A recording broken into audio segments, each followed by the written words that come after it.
मूसा अलैहिस्सलाम আল্লাহর কাছে বলতেছেন, মালিক এই জমিনে বর্তমান দুনিয়ার সবচেয়ে বড় নাফরমান কে একটু দেখাইবানি। আল্লাহ বলতেছেন, মূসা তিন রাস্তার মুখে যায় দাঁড়াও। দাঁড়াইলেন, দেখেন একটা মানুষ কুলের মধ্যে বাচ্চা নিয়া জঙ্গলের দিকে পাহাড়ের দিকে রওনা দেয়। দেখেই চলে আসলেন, চিনে ফেললেন এই লোকটা হলো বর্তমান জমানার সবচেয়ে বড় নাফরমান। বিকাল বেলা আল্লাহর পয়গম্বর জানতে চান, মালিক নাফরমান তো দেখলাম, দুনিয়ার সবচেয়ে বড় ওলি কে একটু দেখাইবানি। আল্লাহ বলেন, যেখানে সকালে দাঁড়াইছো ওই জায়গায় যে দাঁড়াও। বিকাল বেলা তিনি ওখানে যেয়ে দাঁড়ালেন, দেখেন পাহাড় থেকে ওই লোকটাই আবার বাচ্চা কোলে নিয়ে ফিরতেছে। মূসা নবী কয়, মালিক কিছুই তো বুঝি নাই, সকালবেলা যেই মানুষটা ছিল সবচেয়ে বড় নাফরমান, সবচেয়ে বড় গুনাহগার, বিকালবেলা কেমন করে সে সবচেয়ে বড় ওলি হয়ে গেল। আল্লাহ আমি তো কিছুই বুঝলাম না, তোমার কুদরত বোঝা বড় দায়, বোঝা বড় মুশকিল। আল্লাহ কি হয়েছে একটু বলবানি। এবার আল্লাহ বলতেছেন, মূসা তাহলে শোনো, আমার বান্দা বাচ্চারে কোলে নিয়ে জঙ্গলের দিকে রওনা দিছে তওবার নিয়তে, তওবার নিয়তে। বসতি সাইরা, মানুষের এলাকা সাইরা নির্জন নির্জন জঙ্গলে পাহাড়ের দিকে রওনা দেয়। ছোট্ট বাচ্চারা বাবার কোলে ডাক দেয়া কয়, আব্বু এত বড় বিশাল পাহাড়, এর চেয়ে বড় কিছু আছে নাকি আব্বু? এর চেয়ে বড় কিছু আছে নাকি? বাবা কয়, এর চেয়ে বড় হলো আসমান। আব্বু এর চেয়ে বড় কিছু আছে নাকি? বলে আছে বাবা, এর চেয়ে বড় হলো তোমার বাবার গুনাহ, তোমার বাবার গুনাহ। সন্তান এইবার কয়, আব্বু তোমার গুনাহ বুঝি এত বড়, তোমার গুনাহ বুঝি এত বড়, গুনার চেয়েও বড় কিছু আছে নাকি? তখনই বাবা কান্না শুরু করে দিছে, কান্না শুরু করে কয়, বাজান রে, তোমার বাবার গুনাহ যত বড় হোক না কেন, এই গুনার চেয়েও আমার আল্লাহর রহমত আরো বড়, আরো বড়। আমি আল্লাহর কাছে আল্লাহর রহমতের আশা করে হাত দুইটা উপরে উঠে কাঁদবো, আর তুমি আমিন আমিন বলবা। ও মূসা, আমার বান্দা যখন গুনার কথা স্বীকার করে আমি আল্লাহর কাছে কান্না শুরু করে দেয়, কোলের শিশুটা তখন বাবার চোখের পানি দেখা হাউমাউ করে কান্দে, আর বাবার সাথে আমিন আমিন কয়। তার বাচ্চাটা আমিন কইতে দেরি হয়েছে, আমি আল্লাহ তার নাম গুনাহগারের খাতা থেকে কাইটা জগতের শুধু ওলি না, সমস্ত ওলিদের সরদার বানাইতে দেরি করি নাই। मैं तालिब मौला हूँ मेरे इश्क़ निराला, मैं तालिब मौला हूँ मेरे इश्क़ निराला, है जुमला जहाँ जिनकी तजल्ली से उजाला, है जुमला जहाँ जिनके तजल्ली से उजाला। मा दर्द जहाँ गैर खुदा यार नदारम, जुज़ियात खुदा ही चे दिगर कार नदारम, जुज़ियात खुदा ही चे दिगर कार नदारम। ভাইরা আমার জন্য বলতেছিলাম, আই হিজাবে কিবরিয়া তো क्या ना कर सकता, আমার আল্লাহ কি না করতে পারে, কি না করতে পারে। আবু আব্দুল্লাহ আন্দলুসি এত বড় বুজুর্গ, এত বড় ওলি, একটা কথা শুধু খ্রিস্টান সুন্দরী যুবতী মেয়েটারে দেইকা বলছে, এত সুন্দরী মেয়েটা জাহান্নামে জ্বলবে। আল্লাহ পাকের কাছে কতটা নারাজ, আল্লাহর কাছে কতটা খারাপ লাগলো, মালিক নারাজ হয়ে গেলেন। আল্লাহ বলতেছে, নারী আবু আব্দুল্লাহ কথাটা তুমি ভালো বলো নাই, কারণ জান্নাত জাহান্নামের মালিক আমি আল্লাহ, আমি তারে জাহান্নামে দিব না, তারে জান্নাতি বানাবো, সেটা আমি আল্লাহ জানি, তুমি তো জানো না, কেন তুমি এমন কথা বললে? এজন্যই তার উপর ইমানি পরীক্ষা শুরু হয়ে গেল। আবু আব্দুল্লাহ আন্দলুসি কিছু দূর গেলেন, যাওয়া মাত্রই দেখা গেল হঠাৎ করে চেঞ্জ হয়ে গেলেন। সমস্ত মুরিদানকে ডাক দিয়ে বলতেছেন, যাও তোমরা যার যার মন মতো করে বাড়ি চলে যাও, তোমাদের সাথে আমার কোনো সম্পর্ক নাই, আমি তোমাদেরকে চিনি না, তোমরা আমার পাশ থেকে সরে যাও। মুরিদান কলিবারা কই, হুজুর আপনি কোন কি? বলে, হো যা বলেছি করো, তাড়াতাড়ি করে সরো, তোমাদেরকে আমি চিনি না, আমার সাথে তোমাদের কোনো সম্পর্ক নাই, কোনো সম্পর্ক নাই। আবু আব্দুল্লাহ আন্দুলুসি তিনি পরবর্তীতে তিনি বলেছেন আমি তখন টের পেয়েছিলাম আমার ভিতর থেকে একটা পাখি, সবুজ রঙের একটা পাখি আমার ভিতর থেকে উড়া দিয়া চইলা গেছে। কি গিয়েছে? কই ইমানটা উড়া দিয়া পাখির সুরতে চলে গেছে, ইমানটা পর্যন্ত চলে গেছে। এজন্য তিনি আর কিছু নাই, তিনি কাউকে চিনেন না, মারিফতি তার জানা নাই। কোরআনের হাফেজ ছিলেন, হিফজ ভুলে গেছেন, হাদিসের হাফেজ ছিলেন, হাদিস ভুলে গেছেন, সব কিছু ভুলে গেছেন, অন্তরের মধ্যে আর কিছুই তখন নাই। মুরিদানরা তিনি বলতেছে, হুজুর কই যাইমু? কই বাড়ি চলে যাও, আন্দুলুস চলে যাও। সবাই আন্দুলুস চলে আসলো। আর এইদিকে তিনি ওই মেয়েটার, সুন্দরী মেয়েটার প্রেমে পড়ে গেলেন, খ্রিস্টান সুন্দরী যুবতী মেয়েটার প্রেমে পড়ে গেলেন। তার পথ ধরে ধরে তার পিছনে নিয়ে নিয়ে তার বাড়ি পর্যন্ত পৌঁছে গেলেন। পৌঁছে তার বাপ মার কাছে তিনি বলতেছেন, আমি আপনাদের মেয়েকে বড় পছন্দ করি, আমি তার আশিক, আমি তার প্রেমিক, আমি তাকে চাই, আমি তাকে চাই। আপনারা তাড়াতাড়ি করে তারে জিজ্ঞেস করেন সে কি বলে। বাপ মা কয়, তাহলে একটু জিজ্ঞেস করে নেই। মেয়েটারে ডাক দিয়া বলতেছে, মানে তোমার একজন প্রেমিক, তোমার একজন প্রেমিক এসেছে পাগল হইয়া, তোমাকে চায়, তোমাকে চায়। ওই খ্রিস্টান সুন্দরী যুবতী মেয়েটা এসে বলতেছে, তুমি যদি আমার আশিক হয়ে থাকো, পাগল হয়ে থাকো, তাহলে কয়েকটা শর্ত আমার মানতে হবে। এক নাম্বার শর্ত হলো তোমার দাড়ি ফালায়া দিতে হবে, দাড়ি ফালায়া দিতে হবে। নাউজুবিল্লাহি মিন যালিক। ইনি এটাতেও রাজি হয়ে গেছেন, কোনো অসুবিধা নাই, কোনো অসুবিধা নাই। সাথে সাথে দাড়িটা ফালাইতে রাজি, দাড়ি ফালাইয়া দিলেন। তারপরে বলতেছে, আর কি শর্ত বলো? কয় 2 নম্বর শর্ত হলো তোমাকে মদ খাওয়া লাগবে, মদ। কয় ঠিক আছে, অসুবিধা নাই। তিনি মদও খাইলেন। আর কি মানতে হবে? কয় 3 নম্বর হলো, 3 নম্বর হলো আমাকে যদি পাইতে হয় 10 বছর টাইম লাগবে, 10 বছর। এই 10 বছর তুমি আমার সুর চড়াইবা, এই সুরগুলি তুমি চড়াইবা পাহাড়ের মধ্যে। তিনি এই 10 বছর মেয়াদ, 10 বছর পরে তিনি পাইবেন। এই দিকে রাখালি করেন আর সুন্দরী মেয়েটা গির্জায় আসা যাওয়া করে। তিনি ওই পাহাড় থেকে এই সুন্দরীকে শুধু এক নজর দেখেন, এতে তার মনে শান্তি জাগে, শান্তি জাগে। ভাইরা বন্ধুরা, কত বড় ইমানি পরীক্ষা চলে আসলো, আল্লাহ কি করতে না পারে। এই দিকে মুরিদান সবাই যখন দেশে গেল, আন্দোলন গেল, মানুষেরা কই হুজুর কই? হুজুরের কথা কই না, হুজুর হারায় ফেলছি, হুজুর তো চেঞ্জ হয়ে গেছে, হুজুর তো আমাদেরকে চিনেন না, আমাদেরকে বিদায় করে দিছেন। ও ভাইরা বন্ধুরা, এইদিকে দেখা যায় সবাই কান্নাকাটি শুরু করে দিল, কান্নাকাটি শুরু করে দিল। কই তাড়াতাড়ি করে চলো আমরা পীর সাহেবের কাছে যাই, আমাদের পীর সাহেবের কাছে যাই। খুঁজতে খুঁজতে তারা চলে আসলো। আইসা দেখে পাহাড়ের উপরে আবু আব্দুল্লাহ আন্দুলুসি শুয়ে রাখালি করেন, মুখে দাড়ি নাই। হায় হায়, সুরত বুঝিয়ে মন হয়ে গেল।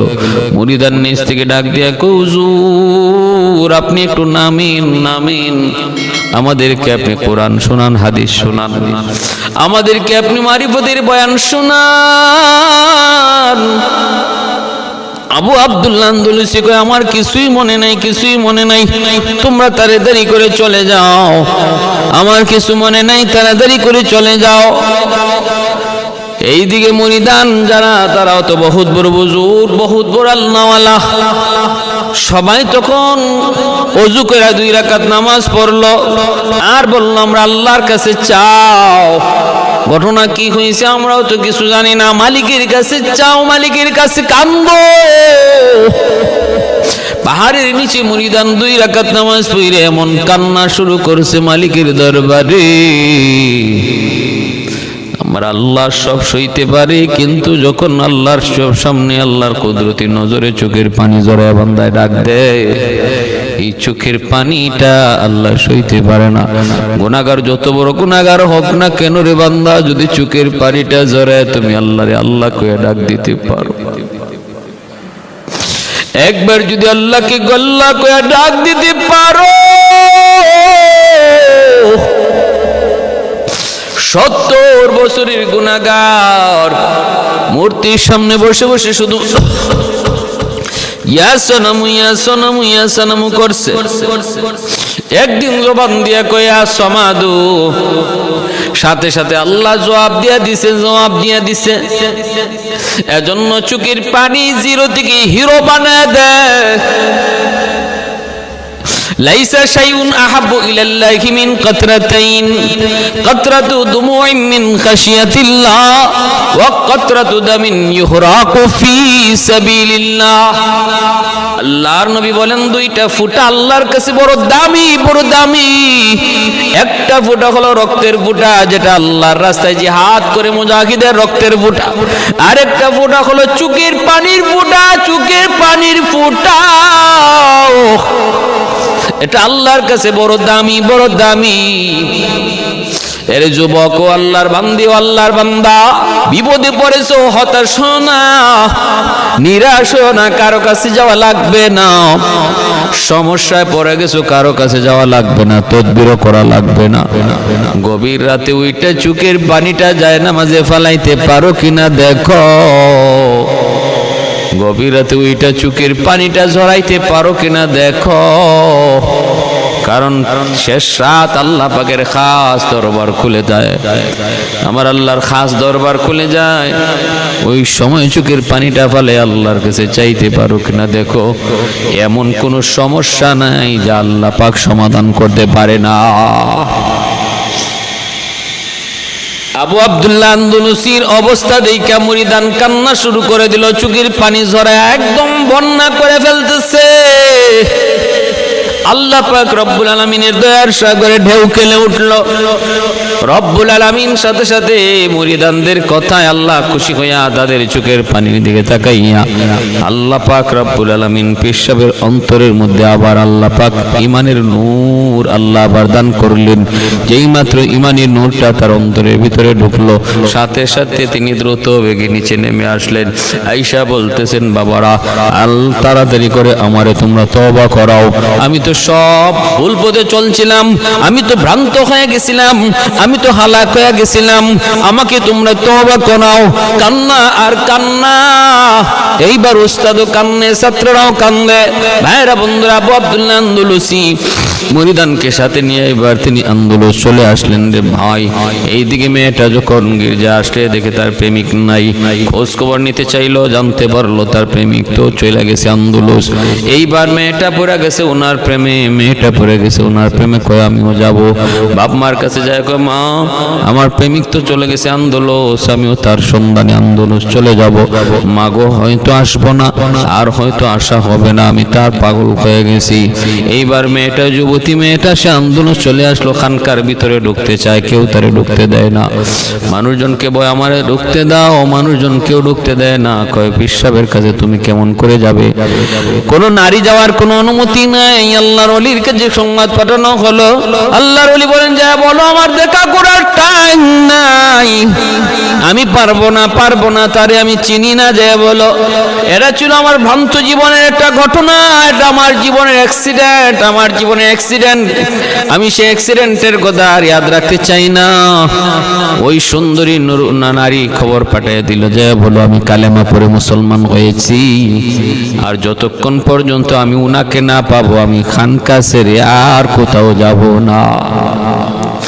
ভাইরা বন্ধুরা, দেখেন আল্লাহ কি না করতে পারে, আল্লাহ কি না করতে পারে।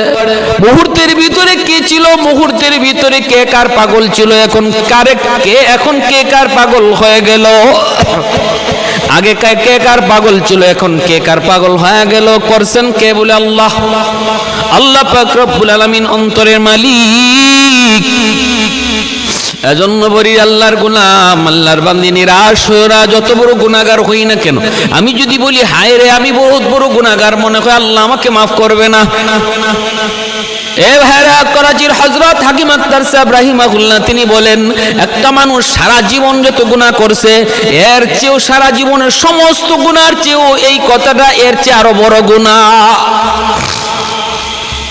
আল্লাহ আমাকে মনে হয় মাফ করবে না, যত বড় গুনাহগার আমি। এই কথাটা কোয়া আল্লাহর সাথে বিয়াদবি। কারণ একজন আমার গুনাহ যত বেশি হোক না কেন, আমার গুনাহ যত বেশি হোক না কেন, সাগরের পানি, নদীর পানি, শহরের সমস্ত ময়লা নদীতে পড়ে, এক ঢেউয়ে সব ময়লা পাক বানায় দেয়। আল্লাহ রহমতের দরিয়া এর চেয়ে হাজার গুণ বড়, হাজার গুণ বড়। তাম পৃথিবীর সমস্ত মানুষের গুনাহ যদি রহমতের সাগরে পড়ে, আল্লাহর রহমতের একটা ঢেউ বাড়ি দিয়া সবগুলা নাপাকরে পাক বানায় দিবে। কারণ আল্লাহর রহমতের সাগর আর দরিয়া হাজার হাজার গুণ বড়।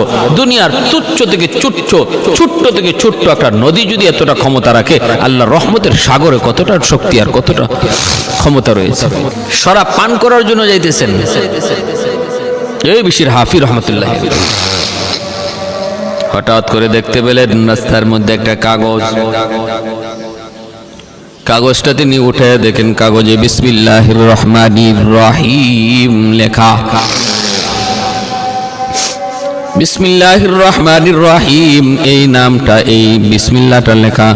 সাথে সাথে বিশির হাফি করেছেন কি, কাগজটারে মুইসা পরিষ্কার কইরা যত্ন কইরা নিরাপদ জায়গার মধ্যে রেখে দিলেন, যাতে মানুষের কোনো পা না লাগে, কাগজের যেন কোনো বেইজ্জতি না হয়, এজন্য তিনি নিরাপদ জায়গায় রেখে দিলেন। এতটুকুই শুধু করছেন, এতটুকুই শুধু করছেন, চলে গেলেন শরাবখানায়, যায় শরাব পান করে বিভোর। ওই জমানার ওলিকে আল্লাহ পাক অন্তরের ভিতরে ইলহাম করে দেয়, তাড়াতাড়ি করে যাও শরাবখানায় যায়, দেখো আমার একজন ওলি যার নাম বিশির হাফি, তার ওখান থেকে উঠে আনো। দেখবা সে শরাব খায় একদম বিভোর হয়ে রইছে, পাগল হয়ে রইছে, মাতাল হয়ে রইছে। তার যা ডাক দেয়া বলে, আজ থেকে তার ঠিকানা ওই শরাবখানা নয়, আজ থেকে তার নাম গুনাহগারের তালিকা নয়, ওলির তালিকায়। শুধু ওলি নয়, ওলিদের সরদার আল্লাহর তৎকালীন ওলি জিজ্ঞেস করুন, মালিক কেমন করে, কিভাবে শরাবখোর কেমন করে ওলি হয়? আল্লাহ পাক রব্বুল আলামিন কয়, বিসমিল্লাহির রহমানির রহিম, আমি আল্লাহর ইসমে আজমের নাম, আমি আল্লাহর ইসমে আজম আল্লাহ। আবার ওই আল্লাহ নামের সাথে আমার দুইটা রহমান আর রহিম, আমার যতগুলি সিফাতি নাম রয়েছে এর মধ্যে অত্যন্ত পাওয়ারফুল দুইটা নাম, রহমান আর রহিম। রহমান আল্লাহ পাকের এত বড় দয়া আর মায়ার গুণ, যেই গুণের দ্বারা আল্লাহ দুনিয়াতে সমস্ত মানুষকেও আল্লাহ পাক খাওয়ায়, ইমানদাররাও খাওয়ায়, বেঈমানরাও খাওয়ায়। রহমান নামের গুণে আল্লাহ পাক ইমানদাররাও খাওয়ায়, বেঈমানরাও খাওয়ায়। রহমান নামের গুণে আল্লাহ মুসলমানরা খাওয়ায়, কাফিররাও খাওয়ায়। রহমান নামের গুণে আল্লাহ পাক মুসলমানরা খাওয়ায়, খ্রিস্টানরাও খাওয়ায়। রহমান নামের গুণে আল্লাহ পাক রব্বুল আলামিন আল্লাহ তার বন্ধুরাও খাওয়ায়, দুশমনরাও খাওয়ায়। ইমানদার মুমিনকে আল্লাহ পাক যেমন দুনিয়াতে শ্বাস প্রশ্বাস নেওয়ার সুযোগ দেয়, আল্লাহ তার দুশমনকেও দুনিয়াতে শ্বাস প্রশ্বাস নেওয়ার সুযোগ দেয়, শুধু রহমান নামের খাতিরে। কারণ রহমান এত বড় দয়া, এত বড় দয়ালু মালিককে বোঝায়, যিনি শুধু বন্ধুরে দয়া করে তা না, দুশমনরাও যিনি দয়া করে। আর রহিম হলো আল্লাহ পাকের এমন এক সিফাতি নাম, যেই দয়া আর মায়াটা শুধু পরকালে তার বন্ধুর জন্য খাস, বন্ধুদের জন্য খাস। রহিম নামের গুণে আল্লাহ পাক পরকালের ময়দানে মুমিনকে আল্লাহ জান্নাত দেয়, আর রহিম নামের কারণে আল্লাহ বেঈমানরে জাহান্নামে দেয়, বেঈমানরে জাহান্নামে দেয়। দুশমনরা আল্লাহ জাহান্নামের আগুনে জ্বালায়, এটা রহিম নামের খাতিরে, রহিম নামের কারণে। এজন্য ভাইরা বন্ধুরা বলতেছিলাম, আল্লাহ পাক কয় ওই বিশির সে তো আমার নামের ইজ্জত করেছে, সম্মান করেছে। ওই বিসমিল্লাহর ভিতরে তো আমি আল্লাহর নাম, আবার রহমান রহিম নামটা, আমি আল্লাহর ইসমে আজমের নাম, আল্লাহ নামের ভিতরেই রহমানও আছে, আল্লাহ নামের ভিতরেই রহিম আছে, আল্লাহ নামের ভিতরেই রাজ্জাক আছে, আল্লাহ নামের ভিতরে আমি আল্লাহর খালিক নাম আছে, মালিক নাম আছে। সবগুলি নাম আমার ইসমে আজম আল্লাহ নামের ভিতরে আছে। অতএব রহমান রহিম আলাদা বলা লাগে না। তারপর আমি আল্লাহ রহমান আর রহিম নাম বিসমিল্লাহর ভিতরে আলাদাভাবে উল্লেখ করলাম, শুধু এতটুকু বোঝানোর জন্য, বান্দা কখনো তুমি নিরাশ হইও না, কখনো তুমি নিরাশ হইও না। যত বড় গুনাহগার হও না কেন, আমি আল্লাহর গুসার চেয়ে আমার রহমত প্রাধান্য পায়, আমি আল্লাহর গুসার চেয়ে আমার রহম প্রাধান্য পায়। আমার গুসা পিছনে থাকে, আমার রহমতের দয়া সামনে থাকে। সুবহানাল্লাহ। আমার রহমতের দয়া সামনে থাকে, গুসা পিছনে থাকে। গুসা কখনো আমার রহম আর মায়ার আগে যাইতে পারে না।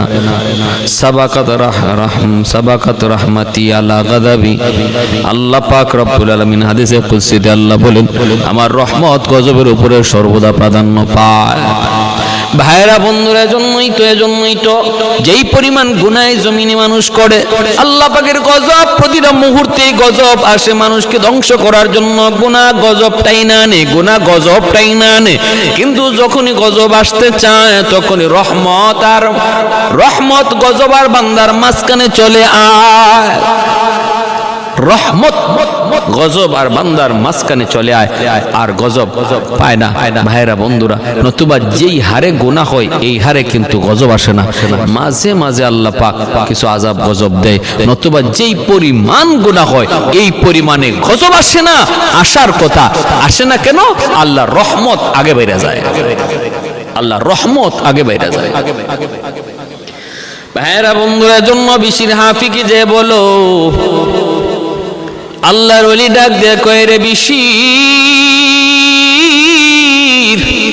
আয়, আজ থেকে আর ওই শরাবখানায় তোমার ঠিকানা নয়, আজ থেকে তোমার পরিচয় গুনাহগার নয়, তোমার পরিচয় হলো ওলি। শুধু ওলি নয়, দুনিয়ার সকল ওলিদের ওলি। কেমনে হলো? কয় শুধু আল্লাহ নামের আল্লাহর কালামের একখান আয়াতের ইজ্জত সম্মান করার খাতিরে, আল্লাহ পাকের ইসমে আজমের জাতি নাম, আল্লাহর সিফতি নাম, এর প্রতি সম্মান ইজ্জত দেখানোর খাতিরে এগুলারে তুমি আল্লাহ নামে পাক করছো। আল্লাহ তোমার পুরো কল্পটারে পাক বানায় দিয়েছে, পাক বানায় দিয়েছে। আল্লাহ নামটা, আল্লাহ নামটারে তুমি পরিষ্কার করছো, আল্লাহ তোমার দেহটারে পরিষ্কার বানায় দিয়েছে। क्या ना कर सकता है, क्या ना कर सकता है। হে আল্লাহর বান্দা, কিসের উপরে তুমি নিরাশ হয়ে বসে রইছো? কিসের উপরে নিরাশ হয়ে বসে রইছো? জুনাইদ বাগদাদি 3 নম্বর আল্লাহর আরেকজন ওলি, জুনাইদ বাগদাদি রহমতুল্লাহি আলাইহি, বহুত বড় কুস্তিগীর। বাগদাদে এত বড় কুস্তিগীর আর কেউ নাই, ওনার সাথে কেউ পারে না, এত বড় কুস্তিগীর। অসংখ্য অগণিত পুরস্কার বা জুনাইদ ঘরের ভিতরে জমা করেছে। 1 নম্বর পুরস্কার, কেউ ওনার সামনে কুস্তিতে টিকতে পারে না। চতুর্দিকে ওনার কুস্তির সুনাম, উনি বহুত বড় পাহলওয়ান। এই হলো জুনাইদ বাগদাদির প্রথম জীবনের পরিচয়। প্রথম জীবনের পরিচয় হলো তিনি বহুত বড় কুস্তিগীর। আল্লাহর ওলি কি জিনিস উনি জানেও না, বুঝেও না। উলায়াত কাকে বলে জানে না। কেমনে তিনি এত বড় ওলি হলেন?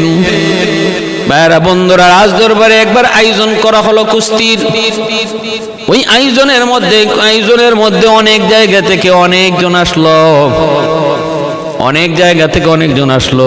রাষ্ট্রীয় পুরস্কার দেওয়া হবে যে জিতবে, স্বর্ণ পদক দেওয়া হবে যে জিতবে। জুনাইদ বাগদাদির সাথে কে লড়বে? কেউ তো সাহস করে না। একজন করে আয়, হেরে যায়। জুনাইদ বাগদাদির সাথে কেউ টিকতে পারে না। এক পর্যায়ে জুনাইদ বাগদাদি তিনি ওই স্বর্ণ পদকটা নিয়ে যাবেন। ওই মুহূর্তে একজন ভিক্ষুক, দুর্বল অসহায় একজন মানুষ ডাক দেয়া কই যাবো না, আমাকে একটু সুযোগ দেন, আমি জুনাইদ বাগদাদির সাথে লড়াই করব, আমি তার সাথে কুস্তি করব, আমি তার সাথে একটু খেলবো। মানুষজন সব হাঁ করে রইল, অবাক হয়ে গেল সবাই। বাদশা বলতেছে একটু বুঝে শুনে বলো, যদি তুমি মারা যাও আমরা কিন্তু দায়ী না, তোমার শরীর কাঁপতেছে, তোমার চোখের সামনেই কত বড় বড় পাহলওয়ান জুনাইদ বাগদাদির কাছে পানি খেয়ে চলে গেল, আর তুমি কিনা তার সাথে যুদ্ধ করবা, তুমি কিনা তার সাথে কুস্তি করবা, তুমি কিনা তার সাথে লড়বা, কেমন করে বলতেছো, হুঁশ আসেনি? ওই বৃদ্ধ মানুষটা তখন বলতেছে যাবো না, 100 হুঁশ আছে, আমাকে একটু সুযোগ দেওয়া লাগবে, কারণ আপনার আইন এই কথা বলে না যে কোনো বৃদ্ধ মানুষ এই প্রতিযোগিতায় আসতে পারবে না, এমন কথা কিন্তু নাই। বলে হ্যাঁ, কথা ঠিক, ওপেন রাখা হয়েছে, সবার জন্য আম করে দেওয়া হয়েছে।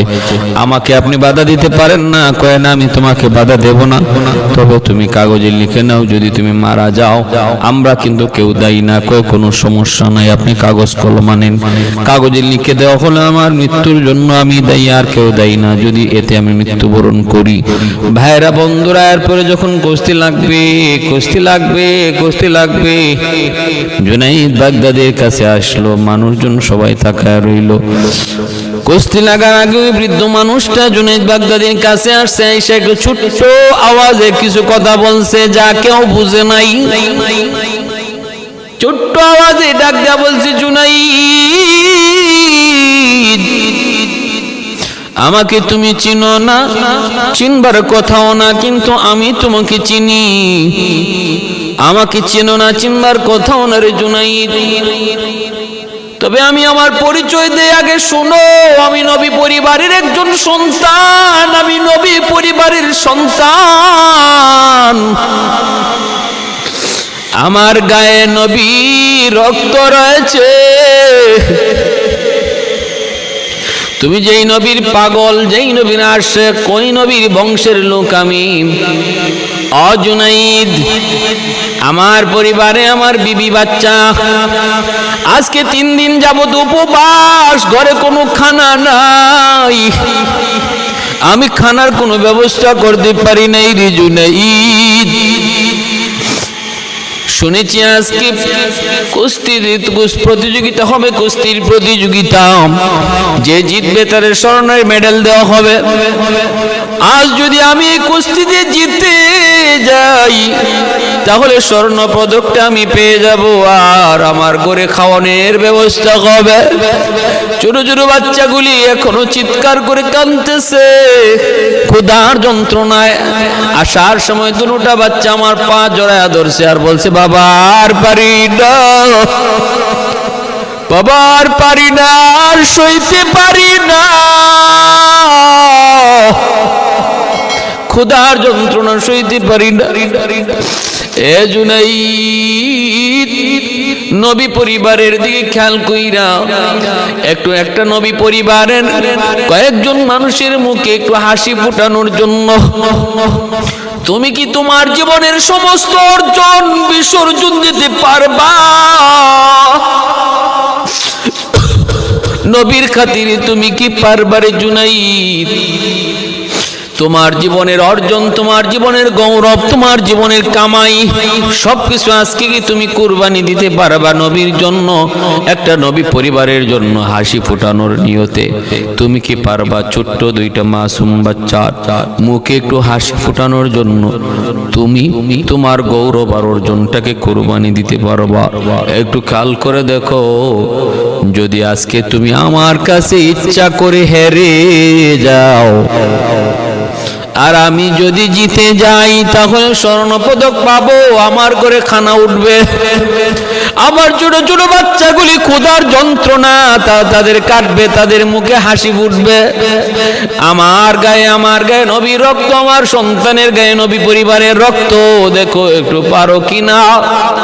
এই কথাটা জুনাইদ বাগদাদির কানে যখন আসলো, জুনাইদ চোখ থেকে দর দর করে পানি পড়ে আর কান্দে আর কয়, মালিক এতদিন পর্যন্ত আমি যেই কাজটার অপেক্ষায় ছিলাম বুঝি আজ আমি পেয়ে গেছি।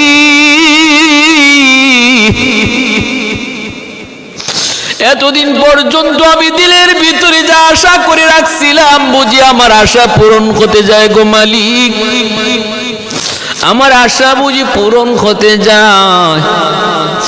জুনাইদ চোখের পানিটা মুছে আর বলতেছে, তুমি কোনো টেনশন করো না, যেভাবে চাইছো এইভাবেই হবে, তুমি যেভাবে চাইছো এইভাবেই হবে। ভাইরা বন্ধুরা, জুনাইদ বাগদাদি ওই বৃদ্ধ মানুষটার কাছে যাইয়া নিজের শক্তি দেখায়, কিন্তু বাস্তবে দেখায় যা ভিতরে করে না তা। বাহির থেকে মানুষজন দেখতেছে জুনাইদ দেখাইতেছে শক্তি, কিন্তু কিছু পারে না। বৃদ্ধ মানুষটারে ফালাইতে পারে না। কিন্তু জুনাইদ বাগদাদির যখন বৃদ্ধ মানুষটা একটা ঘুষি দেয়, উনি ধপাস করে মাটিতে পইরা যায়। ভাইরা বন্ধুরা, মানুষজন সবাই আসলো, বাদশা সহ সবাই আসলো। সবাই বৃদ্ধ মানুষটাকে তারা হাত উঁচু করে দিয়ে পুরস্কারটা দিয়ে দিল, বিজয়ী বানিয়ে দিল। ওই দিন আমার আল্লাহ স্বপ্ন যুগে জুনাইদ বাগদাদি স্বপ্নে দেখেন মরুর দুলাল রহমতের নবী, মায়ার নবী তার ঘরে হাজির হয়ে গেছেন। হাজির হয়ে আল্লাহর নবী নিজে দেখা দিয়া বলতেছেন, রে জুনাইদ, আজ থেকে তোমার পরিচয় কুস্তিগিরি না, আজ থেকে তোমার পরিচয় হলো তুমি জগতের বলি। শুধু তুমি বলি না, অলিদের বলি। আজকে তুমি আমার পরিবারের, আমি নবী পরিবারের একটা ছোট্ট দুইটা মাসুম বাচ্চা, আমি নবী পরিবারের কিছু মানুষের মুখে হাসি ফোটানোর জন্য তুমি তোমার জীবনের সব গৌরব কোরবানি দিয়া আমি নবীরে তুমি খুশি করে নিছো, আমি নবীরে তুমি খুশি করে নিছো রে জুনাইদ। আল্লাহ তোমার উপর খুশি হইয়া তোমারে জগতের অলিদের সরদার আল্লাহ বানাই দিছে, অলিদের সরদার বানাই দিছে। আমার বাইরে এরপর থেকে জুনাইদ বাগদাদি এতটা বিনয়ী, এতটা নম্র হয়ে গেছেন। কখনো তিনি কথা বুঝাইতেন না যে তিনি বহুত বড় কিছু হয়ে গেছেন। এজন্যই তো জুনাইদ বাগদাদি তিনি স্বপ্ন যুগে একদিন দেখতে পেলেন একজন মানুষ জাহান্নামী চেহারার জুনাইদ বাগদাদির সামনে আইসা কাঁদতেছে। তিনি বলতেছেন, কে গো তুমি, কি তোমার পরিচয়? লোকটা বলতেছে, হুজুর, আমি আপনার গ্রামেরই একজন মানুষ, আজ অনেক দিন হয় আমার মৃত্যু হয়েছে, গুনার কারণে কবরের ভিতরে আমি আযাব ভুগতেছি, আযাব কঠিন থেকে কঠিন আযাবের মধ্যে আমি আছি। কিন্তু হুজুর জানেননি, আমার দুনিয়াতে কোনো আওলাদ নাই, আছে শুধু একটা মেয়ে।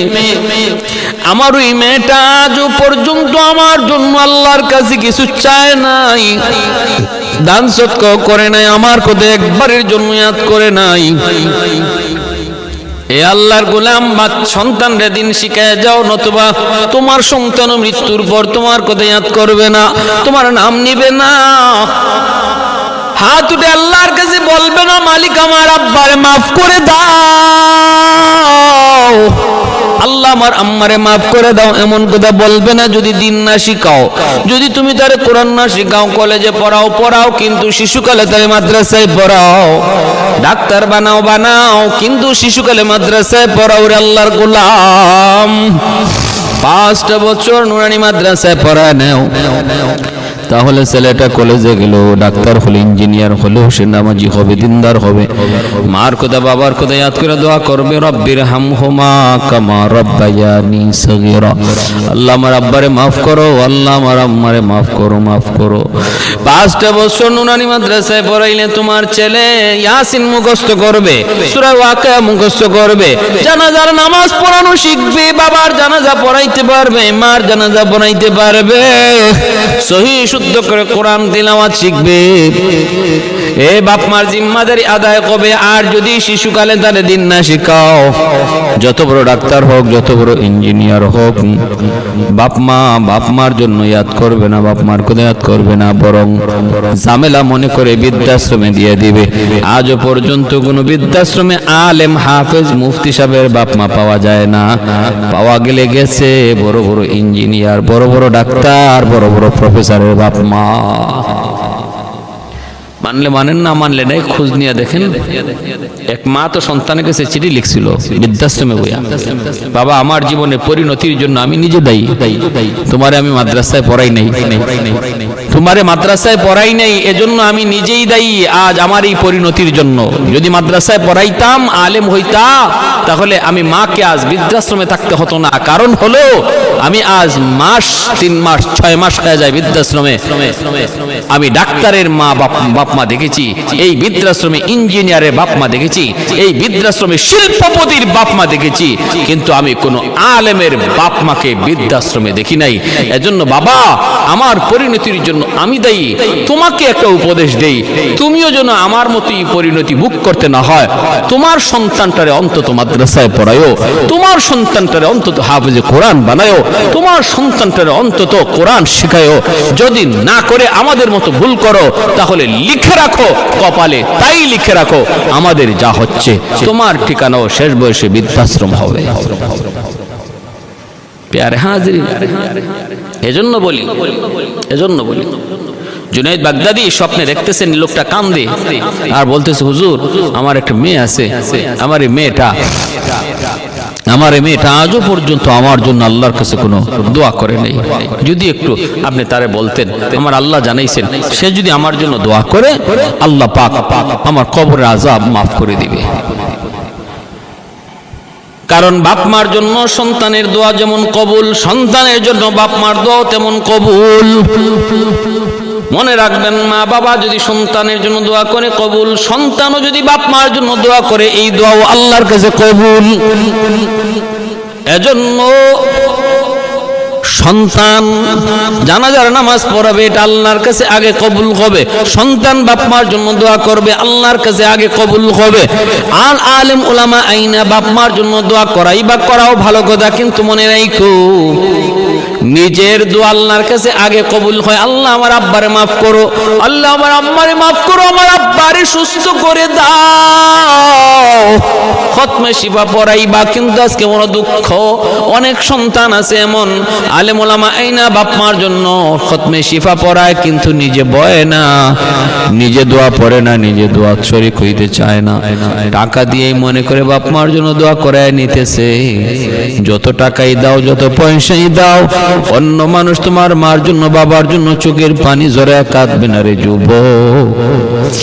তুমি যদি মার জন্য হাত উঠাও, বাবার জন্য হাত উঠাও, এখানে টাকা পয়সা লাগে না, দিল থেকে তোমার কান্না বের হয়ে আসবে, যেই কান্নাটা আমার আল্লাহ পর্যন্ত পৌঁছে যাবে। এজন্য বলি আল্লাহ পাক রব্বুল আলামিন বলে জানাইছে, হুজুর আমার মেয়েটার একটু বইলেন। ঘুম থেকে ওঠার পর জুনাইদ বাগদাদি তিনি ওই মেয়েটার সন্ধানে চললেন। মানুষকে জিজ্ঞেস করেন, মানুষেরা কয় হুজুর মেয়েটার চরিত্র খারাপ, ওর কাছে আপনি কেন যাবেন? তিনি বললেন, বলো কোথায় গেলে পাবো? কই নদীর ঘাটে নিচে গেলেন। মেয়েটাকে পাইলেন, মেয়ে কয় ও মৌলবী তুমি আবার কি চাও?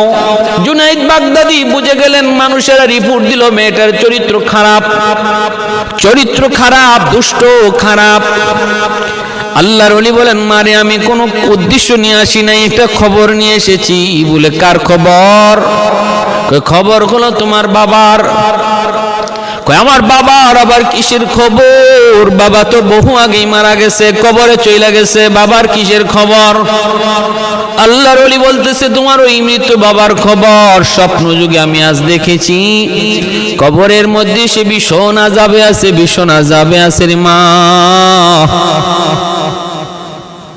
আল্লাহ নাকি জানাইছে তুমি তার জন্য যদি কোনো সদকা করো, দান করো, অথবা তার জন্য হাত ধরে আল্লাহর কাছে কান্দো, আল্লাহ তার কবরে আযাব মাফ করে দিবে। এই সংবাদটা আমার কাছে দিয়েছে, আমি যেন তোমারে বুঝায় কই, তোমারে যেন সংবাদটা পৌঁছায় দেই। মারি বাবারে বাঁচানোর জন্য একটু আল্লাহর কাছে হাত উঠাও, আল্লাহর কাছে হাত উঠাও, একটু কান্না করো।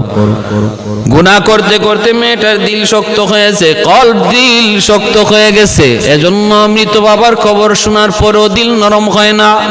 নবী বলেন গুনাহ করতে করতে মানুষের দিল দাগ পরে পরে শক্ত হয়ে যায়, পাথরের মতো শক্ত হয়ে যায়, তখন আর চোখ দিয়ে পানি আসে না। জান্নাতের কথা, জাহান্নামের কথা, বাপ মার কথা, মৃত মানুষের কথা, নবীর কথা শোনার পরও কিছু মানুষ দেখবেন হাঁ করে তাকায় রইছে, শুনতেছে, কিন্তু অন্তরে নরম হয় না, চোখ দিয়ে পানি আসে না। আলামতটা বেশি ভালো না রে ভাই, আলামতটা ভালো না। এই সমস্ত দিল, কঠিন দিলগুলা নরম করার জন্য আল্লাহ জাহান্নামে আগুন বানায় রাখছে। যে আগুনের ভিতরে ফালানোর পর জান্নাত জাহান্নামের সবগুলি দরজা জানান আল্লাহ বন্ধ করে দিবে। ডেগের ভিতরে দেখবেন গোশত দেওয়ার পর ডেগের ডেকচি, ডেগের ঢাকনা লাগায় দেয়, কেন? তাড়াতাড়ি সিদ্ধ হওয়ার জন্য, সিদ্ধ হওয়ার জন্য, সিদ্ধ হওয়ার জন্য। বাইরের জন্য বলি যুবক, চোখটারে দিলটারে নরম করো, চোখ দিয়ে পানি আনার ব্যবস্থা করো, নতুবা নসিব বড় খারাপ, নসিব বড় খারাপ। চোখ দিয়ে যদি পানি না আসে, আনার ব্যবস্থা করো। যাদের চোখে পানি আয় তাদের কাছে যাও। শেষ সাইতে মার কথা ইয়াদ করে, বাবার কথা ইয়াদ করে একটু কান্না করার চেষ্টা করো, আপ্রাণ চেষ্টা করতে। আল্লাহওয়ালাদের সোহবতে যাও, যারা আল্লাহর ভয়ে কান্দে তাদের কাছে যাও, তাদের সোহবতে যাও, নতুবা দিল নরম হবে না, চোখ দিয়ে পানি আসবে না। পানি না আসা বহুত বড় খারাপ আলামত, বহুত বড় খারাপ আলামত। এটা আলামত হলো দিল শক্ত হয়ে গেছে, পাথরের মতো রক্ত, গুনার কারণে, গুনার কারণে। এজন্য বলি ভাইরা, মেয়েটা তো দিল শক্ত হয়ে গেছে, বাবার কথা শোনার পরও, বাবার কথা শোনার পরও তার দিল নরম হয় না। মেয়েটা তখন ডাক দিয়া বলতেছে, হুজুর নেন, আমি এক মুষ্টি পানি দিলাম আপনারে, আমার বাপের রুহের মাগফিরাতের জন্য, আমার বাপের মাগফিরাতের জন্য এক মুষ্টি পানি দিলাম। ঢিল মারলো আল্লাহর ওলির দিকে, ঠাট্টা করে, মজাক কইরা। কারণ যারা গুনাহগার, যারা পাপিষ্ট, যারা ফাসিক, তারা আলেম ওলামার কদর কি বুঝবে? তাদের দিল শক্ত হয়ে গেছে গুনার কারণে। ওরা আলেমের কদর কি বুঝবে? আল্লাহওয়ালাদের কদর কি বুঝবে? আল্লাহওয়ালাদের কদর কি বুঝবে? আলেমের সাথে কেমন ব্যবহার করতে হবে এটাও কেমন করে বুঝবে? দিল যাদের শক্ত, গুনার কারণে আলেমের কদর ওরা বুঝে না, আলেমের কদর করতে জানেও না, কথাবার্তা কেমনে কইতে হবে তাও বুঝে না। এটা ফাসিক ফুজ্জারের আলামত, ফাসিক ফুজ্জারের আলামত।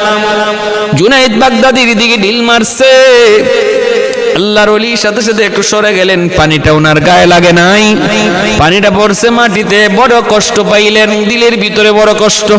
হায়রে সন্তান বুঝি এমনও হয়, যেই সন্তানের কারণে মা দিনকে রাত বানাইলো, বাবা রাতকে দিন বানাইলো, কত রাত বাবা না ঘুমায় কাটাইলো, কত ঈদে বাবা নিজের কাপড় না কেড়ে সন্তানকে কিনে দিল, সন্তানের আশা পূরণের জন্য, সন্তানের চাহিদা পূরণের জন্য কত বৃষ্টিতে ভিজলো, কত রোদে পুরলো। ওই বাবা আজকে বিপদের সন্তান একটু কেয়ার করে না। এমন বুঝি সন্তান হয়, এমন বুঝি সন্তান হয়।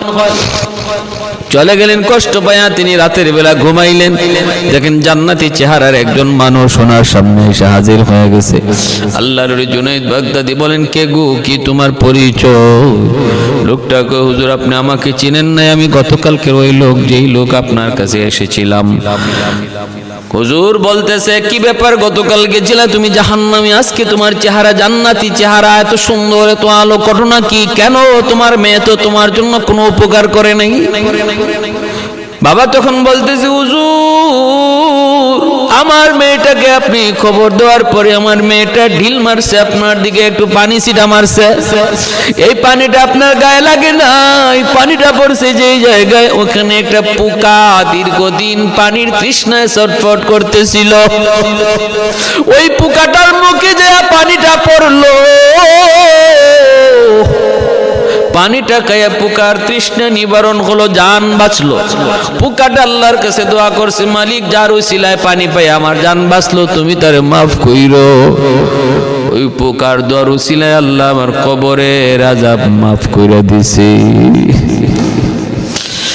আহাদুন লাইসা কামিসলি সামাদুন লাইসা কাফাদলি লিমানিল মুলকু তুকুইতু সাজাওয়ার খুদাই তো খুদাওয়ান্দে ইয়ামিনি তো খুদাওয়ান্দে ইয়াসারি তো খুদাওয়ান্দে জামিনি তো খুদাওয়ান্দে সামাই तू रहीमी तू करीमी तू समीई तू बसीरी तू मुइद्दी तू मुदिल्ली तू मलिकिल अर्शी बजाई बरी अज खुरुदन ओ खुफ्तन बरी अज तहमत मर्दन बरी अज बीम उमी दी बरी अज रंज बलाई सुबहानाल्लाह। তাহলে একটা পোকার দোয়ার উসিলায় আল্লাহ বাবার কবর আযাব মাফ করে দিয়েছে। জুনায়েদ বাগদাদি এই কথা শুনছেন, আল্লাহ স্বপ্ন যুগে তার এই ঘটনা দেখাইছেন। আমার ভাইয়েরা বন্ধুরা, তাহলে এবার বুঝুন ওই জুনায়েদ বাগদাদি যে এত বড় ওলি হইলেন, এত বড় বুজুর্গ হইলেন, হ্যাঁ আল্লাহ পাক তার প্রথম জীবনে কি ছিল, প্রথম জীবন ছিল কি, আর শেষ জীবনে করলেন কি, क्या ना कर सकता है ऐ हिजाब किबरिया। এজন্য বলতেছি আমাদের নিরাশ হওয়ার কোনো সুযোগ নাই। আমরা হাইরে আমার বুঝি বাঁচার কোনো উপায় নাই, আমার বুঝি আল্লাহর ওলি হওয়ার কোনো পথ নাই, আমি আবার ওলি হইব যে গুনাহ করছি, যে অপরাধ করছি, না ভাই। এই ধরনের চিন্তা ভাবনা হাকিম আখতার সাহেব রাহমাতুল্লাহি আলাইহি তিনি বলেন, সারা জীবনের গুনাহ যদি এক পাল্লায় রাখা হয় আর এই কথাটা যদি এক পাল্লায় রাখা হয়, এই কথার গুনার পাল্লাটা ভারী হয়ে যাবে।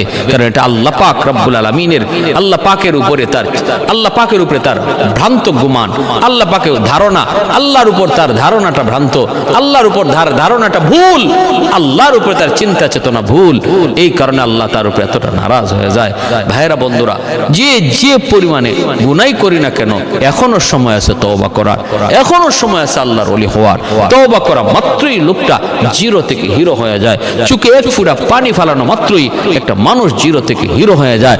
আল্লাহ মুহূর্তের ভিতরে তার পিছনে সব গুনাহ খাতাকে মুছে তার আমল নামায় কোনো গুনার চিহ্ন পর্যন্ত না রেখে আল্লাহ তার ওলির খাতায় নাম লিখিয়ে দেয়। আত-তাইবু মিনাজ যামবি কামান লা যামবা লা। নবী বলেন এমন ভাবে আল্লাহ তওবা কবুল করে যেন সে গুনাহ করেই নাই, যুবক হাতে ধরে বলি, পায়ে ধরে বলি, যুবক এখনো টাইম আছে। অনেক অন্যায় হয়ে গেছে জীবনে, অনেক অন্যায় হয়ে গেছে, এখনো সময় আছে, ফিরে আসো, এখনো সময় আছে, ফিরে আসো। উলামায়ে কেরামের সোহবতে আসো, ওলি আল্লাহদের কাছে যাও, ওলি আল্লাহদের সোহবতে যাও, তাদের পাশে যাও। যৌবন কালটাই হলো আল্লাহর ওলি হওয়ার বয়স, যৌবন কালটাই হলো আল্লাহর ওলি হওয়ার বয়স। যত আল্লাহর ওলি হয়েছেন সবাই যৌবনে আল্লাহর ওলি হয়েছেন। এই যৌবন কালটা যারা আল্লাহর ভয়ের সাথে কাটাইতে পারে, এই যৌবন কালে সে আল্লাহর ওলির খাতায় তার নাম লেখা হয়। প্যারে হাজিরিন, লা ওয়ারআ কাল কাফি, লা ওয়ারআ কাল কাফি। নবী বলেন যেই বয়সে গুনাহ করার ক্ষমতা থাকে, ওই বয়সে যখন সে গুনাহ করে না, আল্লাহ তখন তার ওলির খাতায় নাম লিখিয়ে দেয়, ওলির খাতায় নাম লিখিয়ে দেয়। এজন্য উলামায়ে কেরামের সোহবতে আসো, দাওয়াত ও তাবলীগের সাথে যাও, খাঁটি আল্লাহ ওয়ালাদের সোহবতে যাও, খাঁটি আল্লাহ ওয়ালাদের সোহবতে যাও। বন্ধু নির্বাচন করো, নেককার দিনদার নামাজি মানুষকে বন্ধু বানাও, বেনামাজি থেকে দূরে থাকো, বেনামাজিকে বুঝাও, আর বন্ধু বানাও নামাজিকে, বন্ধু বানাও মুত্তাকিকে, বন্ধু বানাও দাড়িওয়ালা একজন যুবককে যার অন্তরে আল্লাহর ভয় আছে, তারে বন্ধু বানাও। দেখবা তার উসিলায় তুমিও আল্লাহর ওলি হয়ে যাবা। আল্লাহ আমাদের সবাইকে বুঝার এবং এর উপরে আমল করার তৌফিক দান করুন। ওয়া আখির দাওয়ানা আনিল হামদুলিল্লাহি রাব্বিল আলামিন।